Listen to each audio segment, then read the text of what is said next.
Hey gang, today I'm taking you to Istanbul.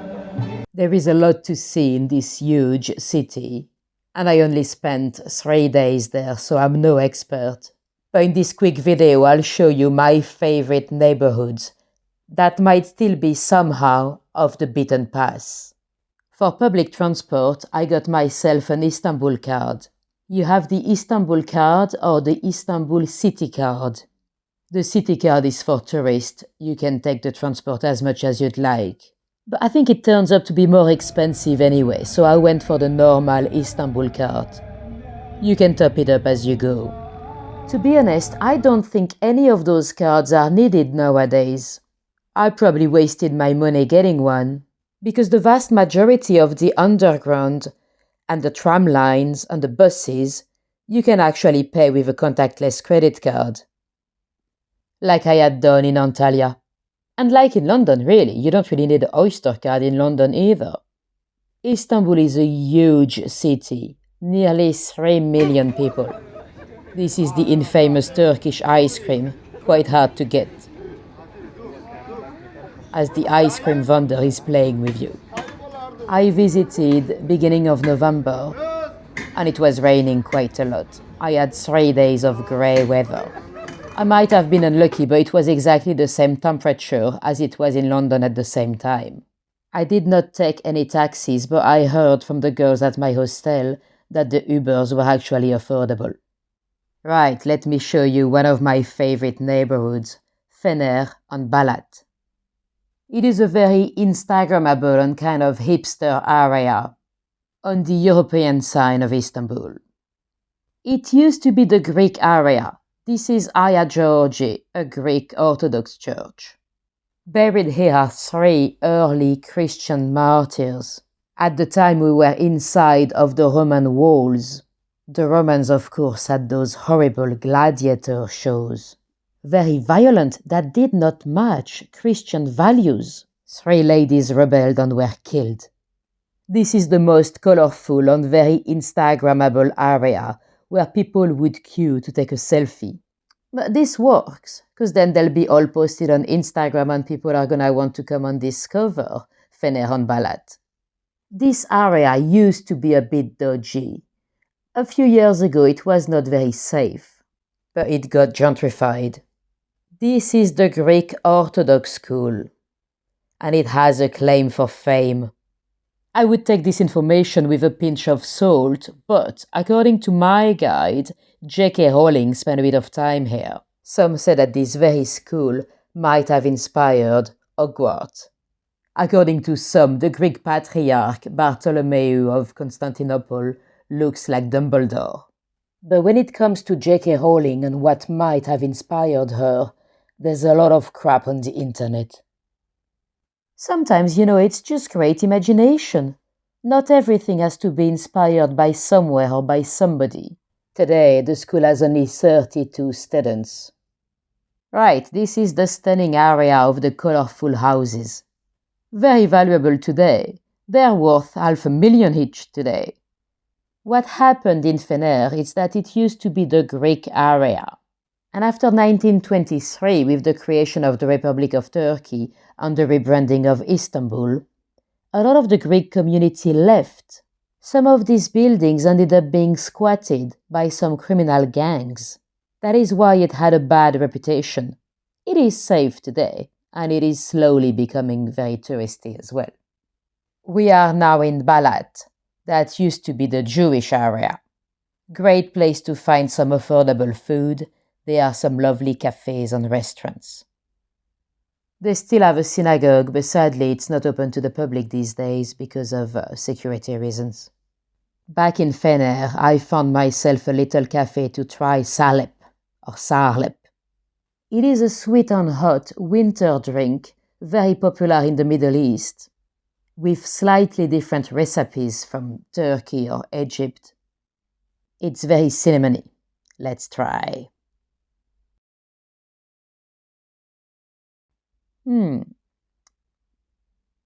It is made with orchid roots. The powder is illegal to export in many countries. So you often get imitation versions.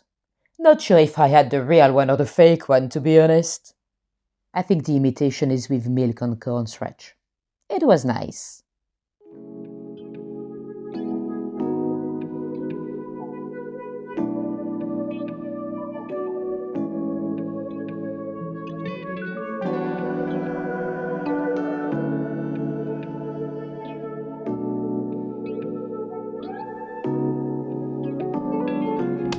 This fisherman was giving everything to the cats. He might have been an extra though, because I found myself in the middle of a movie set. This is the crew.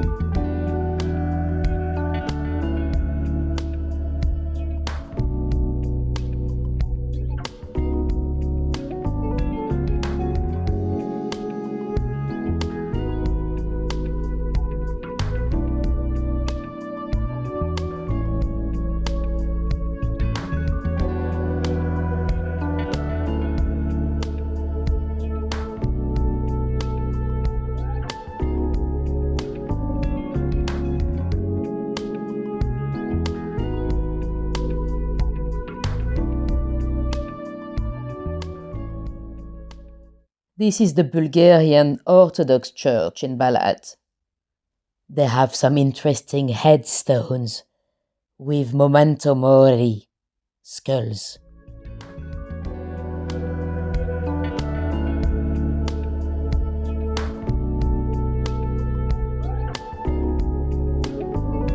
A little poser.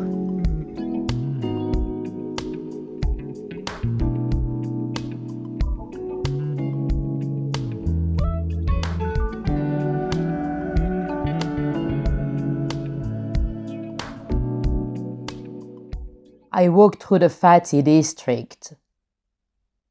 Fatih, if you spelt it wrong, it spells faith, which is funny because it seems to be the most religious district today. A lot of the rubbish bins in Istanbul are actually underground, which is quite cool. The Ottoman graveyards, they have a headstone as well as a footstone. If there's a turban on the headstone, it's a male. If there are no turbans, they are ladies. A lot of people in Turkey would not be able to read the headstones of their great-grandparents, because after the Ottoman Empire they changed the alphabet from Arabic to the Latin alphabet.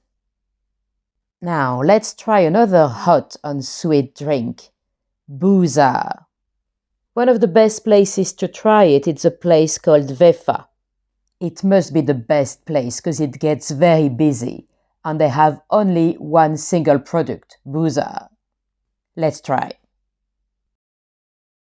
It is quite thick. You can drink it, but you could also have it like a yogurt. It is made with fermented cereals. You can also buy it in a bottle from the supermarket. It's very nice. The only way I could describe it, it's like a liquid porridge drink.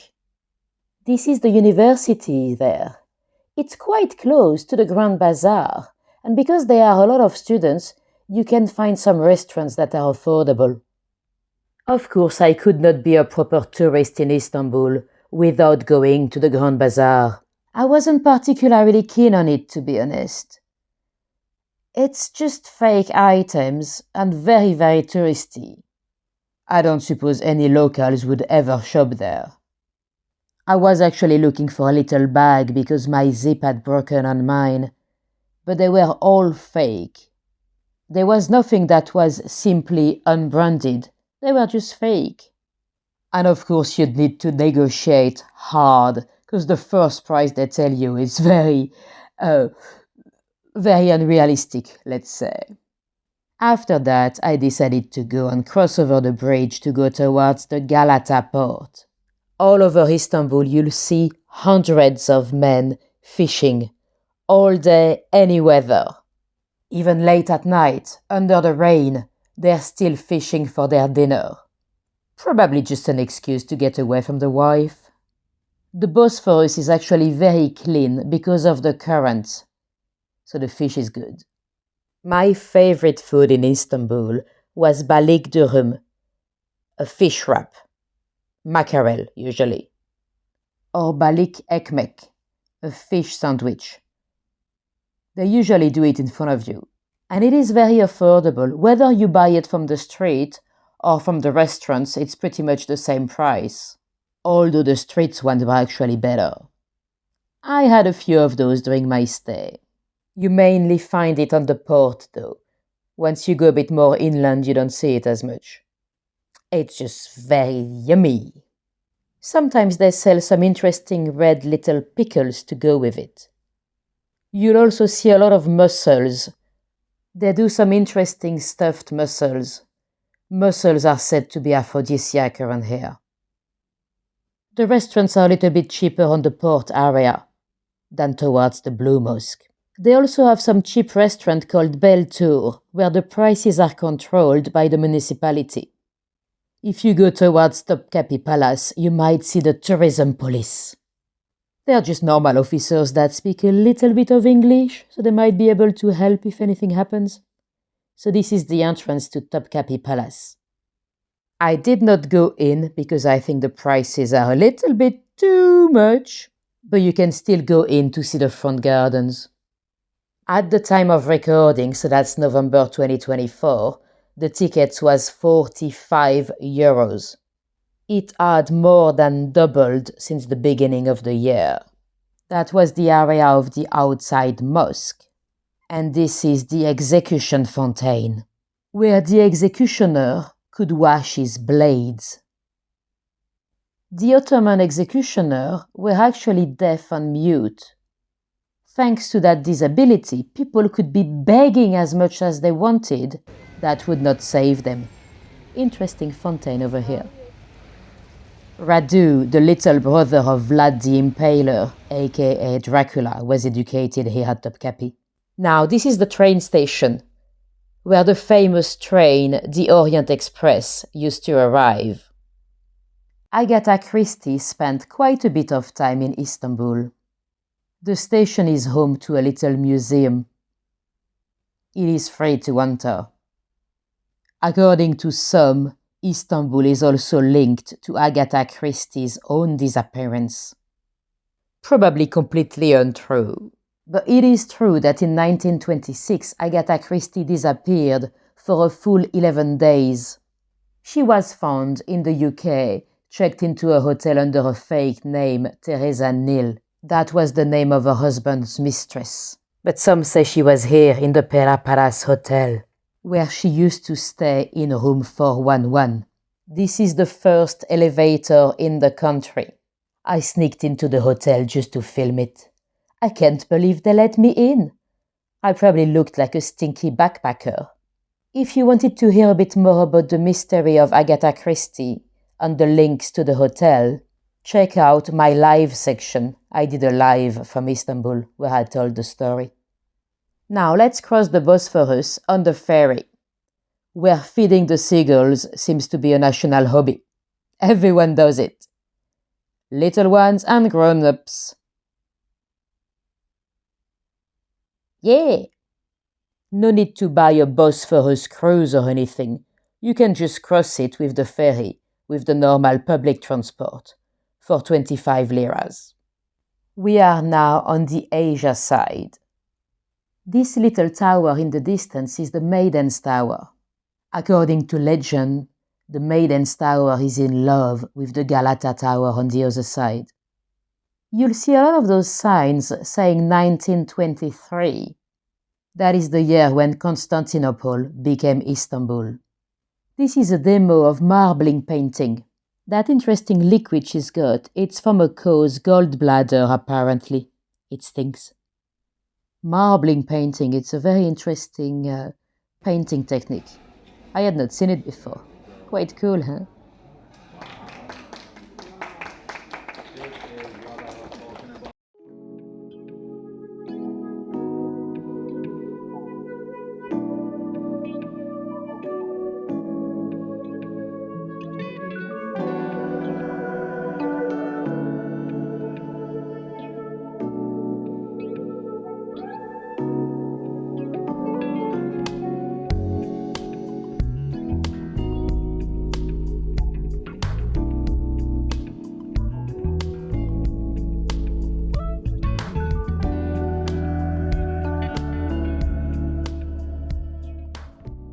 There are a lot of beautiful mosques to visit in Istanbul.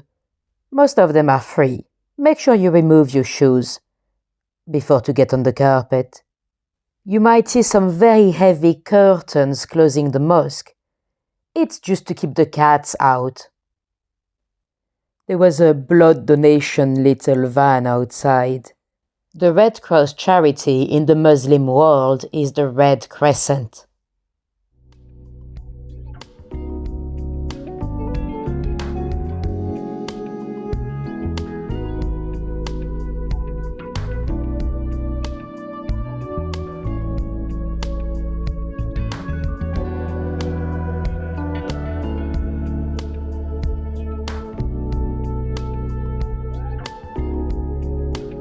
This is the oldest Turkish delight shop in Istanbul.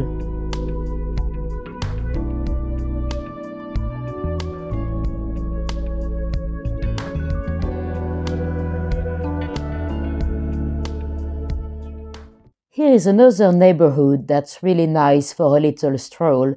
It is Chihangir.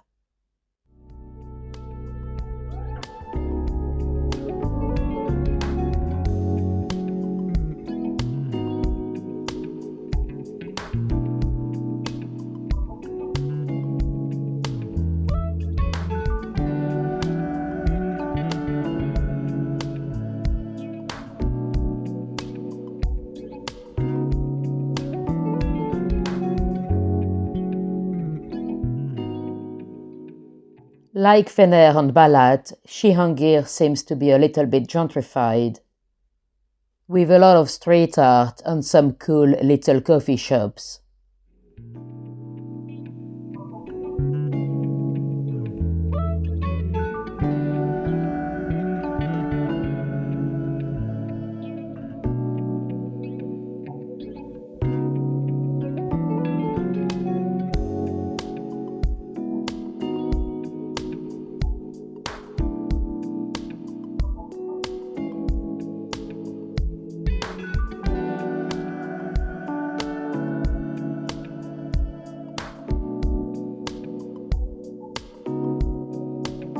I think that's a refuge for some stray animals.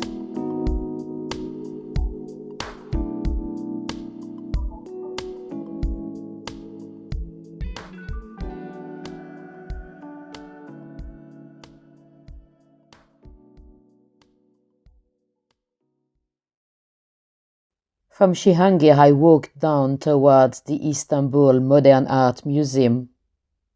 You'd have to go through back-check security for some reason, but then you can go down to see the seafront. I walked a lot in Istanbul. You never see any beggars in Istanbul. Every so often you might see some people trying to sell you, for example, a packet of tissue or any little item, but they won't be begging as such. This is a beautiful statue of Apollo. Interesting with the lights.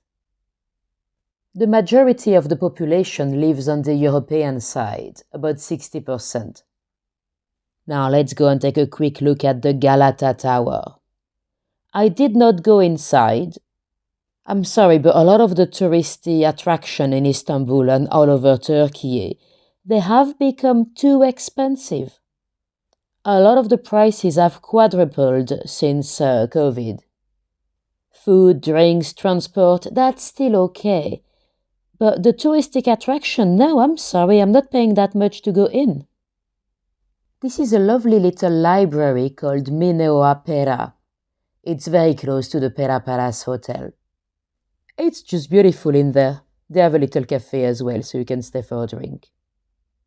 When I say Pera Palace Hotel, some of you might think, oh, this rings a bell. It could be because of the Netflix show. There was a recent Turkish series called Midnight at the Pera Pala Hotel. We are now back in the old town. Those buildings are quite typical of Turkish architecture, with the little windows out like this. Apparently it was for Muslim ladies to see without being seen, so you could still check out through the window and gossip about what was happening on your street. I actually stayed in the old town in a cheap hotel in the dorm, But if I had to choose again, I'll probably stay elsewhere, because in the old town, food is very expensive. Now, if you happen to drive, careful. There are a lot of one-way streets, and if you take it the wrong way, well, those will pierce your tires. Street art fans, you might spot a little Space Invader here. The yellow building here used to be a prison. It's now a fancy hotel, would you believe? Of course, I went quickly in the area of the Blue Mosque and Hagia Sophia. Under each of those domes, a sultan is buried. I did not enter Hagia Sophia, same thing, prices. But you can go inside of the Blue Mosque. It is beautiful in there. Busy though.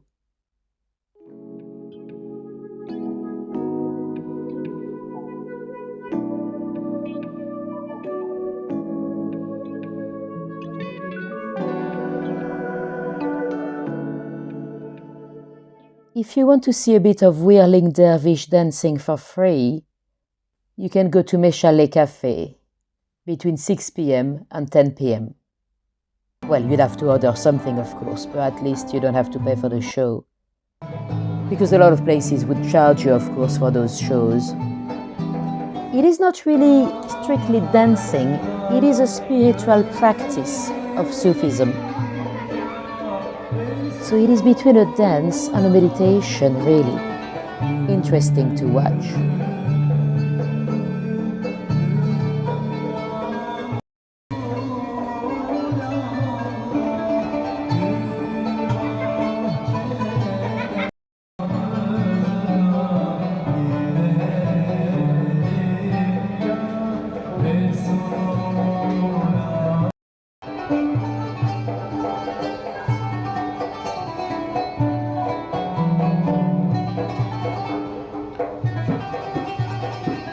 Hope you enjoyed that little video.